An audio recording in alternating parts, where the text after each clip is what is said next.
বুয়েটে ছাত্র রাজনীতি চলতে কোনো বাধা নেই। আদালতের এই পর্যবেক্ষণের কপির জন্য অপেক্ষা করছে বিশ্ববিদ্যালয় প্রশাসন। হাতে পেলেই পরবর্তী আইনি প্রক্রিয়া শুরু হবে। কিন্তু তার আগেই আবারও পরীক্ষা ও ক্লাস বর্জনের ঘোষণা দিয়েছেন শিক্ষার্থীরা।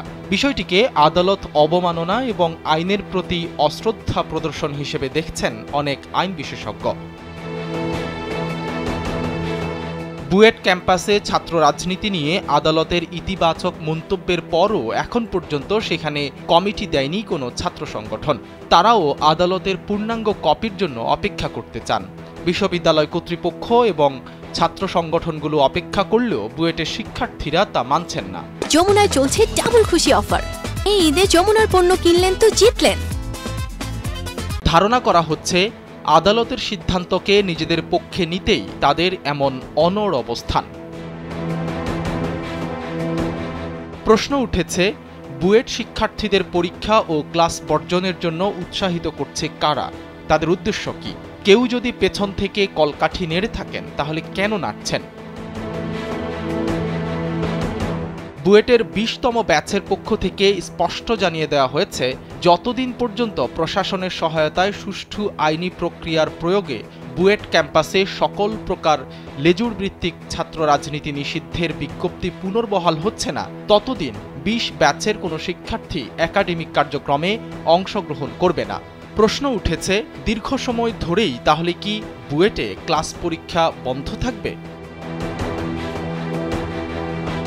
এদিকে ২১তম ব্যাচ জানিয়ে দিয়েছে, জঙ্গি বা নিষিদ্ধ সংগঠনের নামে মেইল, চিঠি বা অন্য কোনোভাবে ছাত্র শিক্ষকদের ফাঁসানোর চেষ্টা ঠেকিয়ে দেবেন তারা। অর্থাৎ বুয়েটে হিজবুত তাহরীর ও শিবিরের কার্যক্রমকে অস্বীকার করছেন তারা। এমনকি একজন শিবির নেতা নিজেই বুয়েটে শিবিরের কার্যক্রম চলছে জানানোর পরও বিষয়টি আমলে নিচ্ছেন না শিক্ষার্থীরা। আদালতের সিদ্ধান্ত ও আইনি প্রক্রিয়া না মেনে ক্লাস বর্জনের ঘোষণা কেন?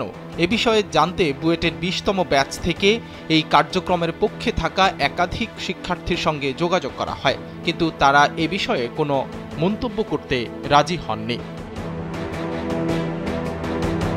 এদিকে বুয়েটের বিভিন্ন গ্রুপে সাবেক কিছু শিক্ষার্থী উস্কানিমূলক, বিভ্রান্তিকর ও গুজব ছড়িয়ে শিক্ষার্থীদের মধ্যে জনমত গঠনের চেষ্টা করছেন।